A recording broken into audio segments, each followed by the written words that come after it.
Morning, welcome back.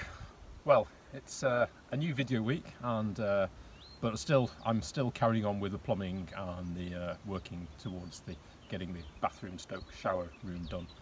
I thinking of all things I've got to do. I said it won't be finished this video, as it were, but let's see.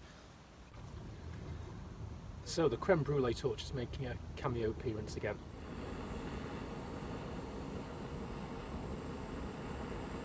While most of the plumbing is going to be plastic, there are just a few tiny bits where it makes sense to have copper and compressor fittings. Mainly because the plastic fittings just don't exist for what you need, or they're too bulky.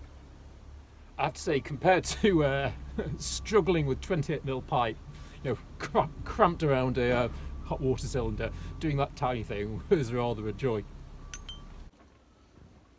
I finally more or less finished the plumbing. I don't think anything ever is finished, but you know what I mean. So here we are at the start. Did the tank, and there's a pump there which I've mounted on a board with. The pump itself has got rubber feet, but then I've mounted it also on secondary rubber feet because they can make quite a vibration racket. So hopefully that'll damp it down a bit. And then there's an accumulator, and basically that's what that does is that it sort of stores a bit of water pressure up. So and a bit of water volume, so when you turn the tap on, if it's just for like a small a small teacup or something, the motor doesn't kick in every time. It's only when there's a serious flow of water that the motor starts, and it disappears back down into the under the floor. If you watched just before Christmas is what I did, and then it pops back up where the galley sink's going to be. And then here in the bathroom is a real sort of let's call it a tangle of snakes. I mean, there's the gulper pump there, that's for emptying the shower over the side, and then that will be connected to the sink. And then under here there is a connection off for the shower when I've get that done. And then this here is actually it's basically I've codged up a kind of little manifold for the washing machine. The washing machine is coal fill only, but I'm hoping that in days when for instance, when the generator's been on, I've probably got some hot water, and so what this does is it allows me to just sort of add a little bit of hot water into when the washing machine's filling up. If you're doing a warm wash, it seems daft, especially in winter when there won't be so much solar, heating up the hot water if you've got some water in the calorifier. Whether it works or not is I don't know, but if I don't do it now, I never will. If there are no leaks, I'll be absolutely amazed, but fingers crossed. You can always hope.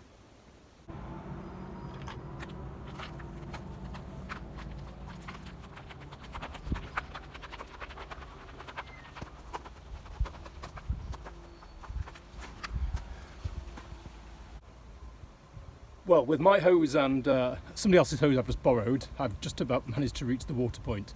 So let's try some water in this tank.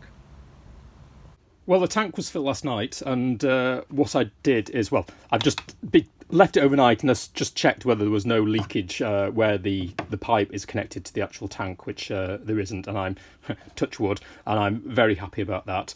So the next step is I'm going to open the isolation valves and just on the cold for now, and let the water flow. I'm not going to turn the pump on. We can and let's just see. Morning.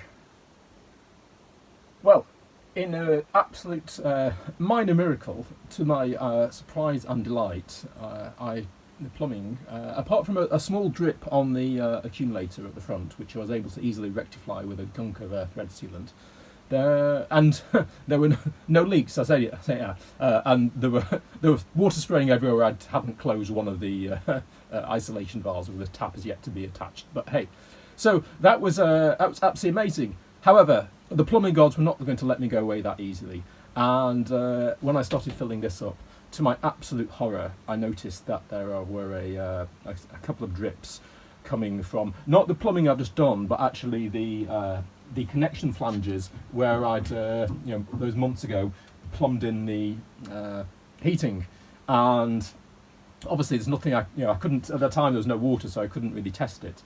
And of course, it's the ones that they're right at the back in a maze of plumbing, and I'm having to use a mirror to try and even see what I'm doing. It's easy job is not the answer.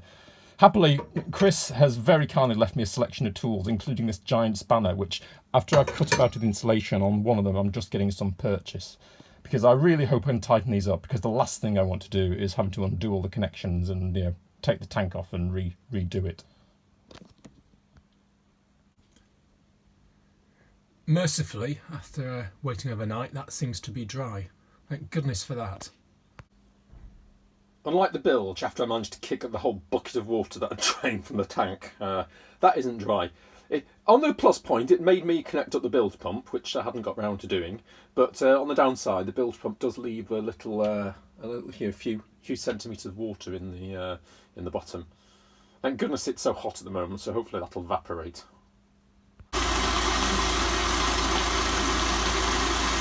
Well, I've got hot water, that's for sure.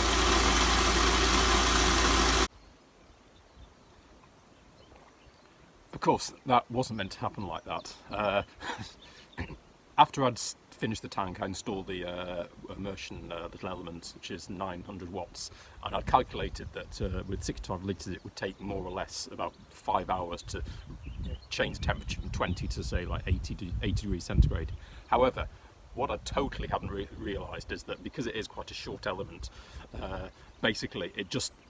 I assumed that the water would, there would be some convection currents, but obviously not enough, and it just, the top of the, just boiled very quick. I'd left it on for about, I think, about an hour and a half, and then I heard this sort of hissing sound, which was, luckily, there is a pressure relief valve on the cylinder, so I wasn't in any danger of blowing the boat up, but yeah, wasn't what I wanted, especially one of the hottest days of the year, and I turned the inside of the boat into a Turkish steam room.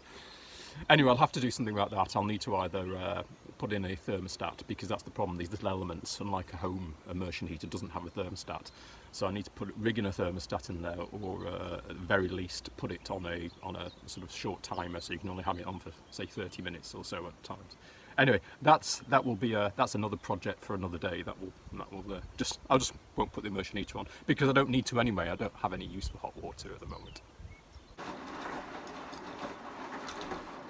Finally, my first load of washing. I don't think I've ever been quite so excited about doing some washing. I'm also rather relieved because until it was going, the thing is with inverters, some washing machines, they really don't like being on inverters, but this thing, well, we haven't gone through the cycle yet, but it seems to be going okay. And my family and friends should be well relieved, because this should stop me turning up for visits like a student at the end of term with bags of washing. Understandably, they don't like you tipping all the your water onto the ground, so the drain's a bit Heath Robinson, and will curtail my desire to do the washing, because obviously I have to keep lugging that and emptying it afterwards. One square 24-volt computer fan, and one brutal butchering of the jigsaw later, one now relatively round 24-volt computer fan, which, if everything, the cunning plan is, if you can get the wires to do what they want, is it should, and it does, happily, fit into the ventilation pipe. So this is going to be the extract fan for the shower. And then the cunning plan, and this is, I'm probably just going to wreck this right now, is I'm trying to put a bit of hot glue over the internals, because it's a computer fan, obviously it's not expecting to have a particularly moist atmosphere, which it will if it's in the shower. So, as I said, hopefully that'll just keep some moisture off. Check it works now. Alas, due to the thickness, or should I say thinness, of the ceiling cavity and the spigot, I haven't quite managed to get it flush, but otherwise I'm, normally not going to be staring at the extractor fan, so that's come out okay. Well, the shower door's arrived, so I can measure the final two pieces for the shower enclosure. As you can see, it's one of those things that it would be wonderful, as so many times, to have another pair of hands. I don't, so I've had to rig up a virtual second pair of hands, which is just about working, but hey, I'm taking it very carefully, because the last thing I want is Chris crashing to the floor. I've got the cupboard propping it up as well, but hey. before I go any further, I've as the shower tray, once it's in, it's in. I don't want it dripping. I've just doing a test. So yesterday I siliconed into the drains hole, and as you can see, well, it's I filled it with water and it's been sitting there all day, and there's a piece of paper towel underneath. So hopefully, when I check the towel, there's going to be no drops. Happily dry as a bone. It's difficult to video and get in one place, but as you should be able to see, I've put the very loosely. I just tapped in with a couple of screws, but this is the well, the partition for the cubicle. Well, I've been procrastinating for a bit because once I do this, there's no going back. But I can't move any further without putting the shower tray in place properly. So happily, you can. It's the instructions say you can use either a mortar or you can use tile adhesive, and which I have half a bag left from the fireplace. So obviously that's what I'm using. And I mixed up quite stiff, so it should do that. Anyway, I should stop gabbing and get dabbing because no, that wasn't meant to rhyme. Anyway, but I should, because I've only got a limited amount of time to do this.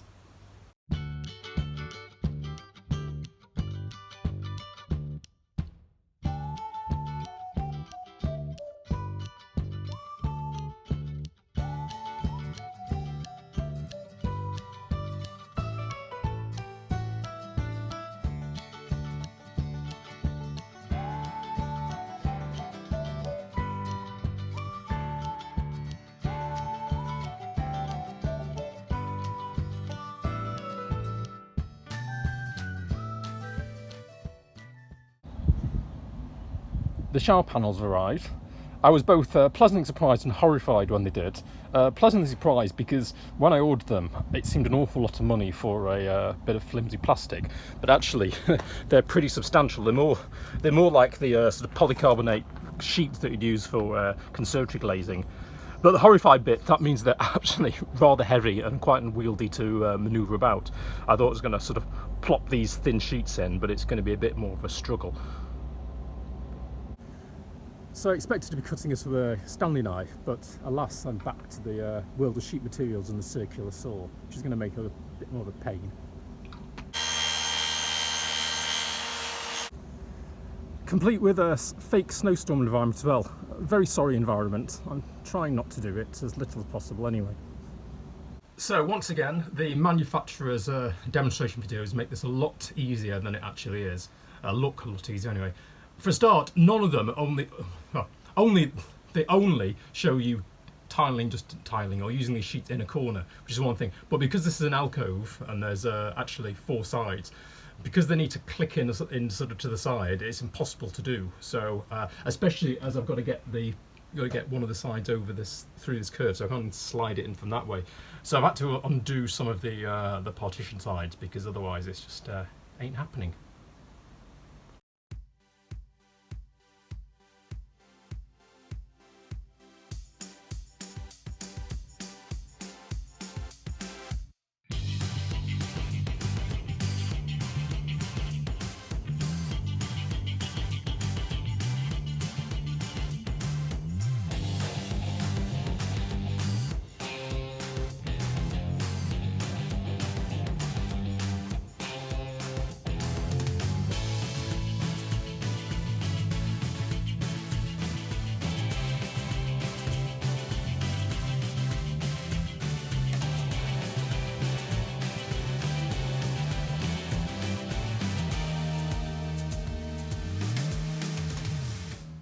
I can't even begin to describe what a nightmare that was getting those 2 pieces together.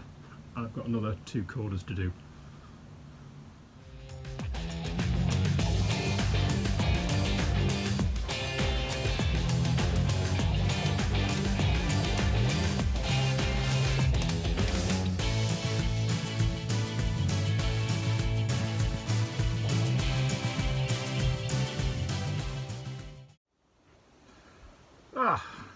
Well, it's 8:30 in the evening.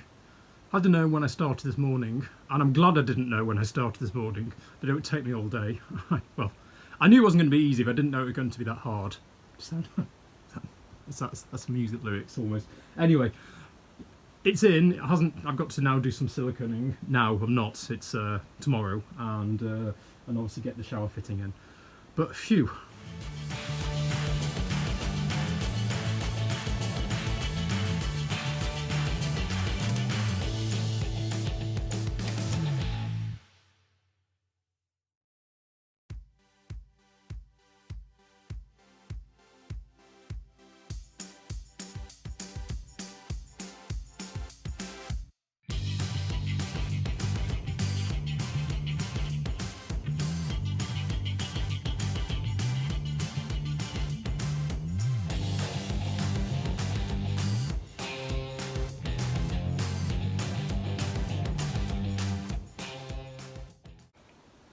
Well, I don't have to tell you, I'm sure, that a couple of minutes of speeded up video in reality has been several days of a long slog.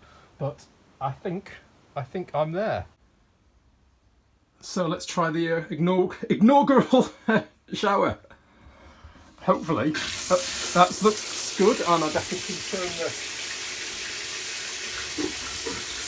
gulper pump on. And as an added bonus,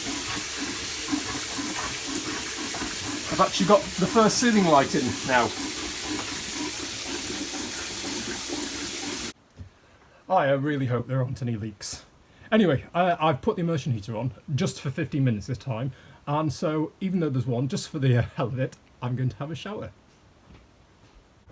Well, I have to say, both metaphorically and literally, that felt absolutely great. Like I say, my a week. It's been a long week, I have to say. I mean, I got done what I wanted to do, which was get the shower in, which is absolutely fantastic. But yeah, it's been quite a slog, and my arms are really aching after a week of trying to get behind cylinders or put those bloody panels in and things. So anyway, I look forward to a good night's sleep tonight. Anyway, so that's about it. It's Friday now, so I'm having a beer. Not that not having beers almost every night, actually, because I've been finishing so late. I just needed something to, let's say, punctuate the end of the day before I finished and go to bed. Anyway, so onwards and continuing with the finishing off the bathroom, hopefully in the near future. But in the meantime, hope you're well. Thanks for watching, and see you soon.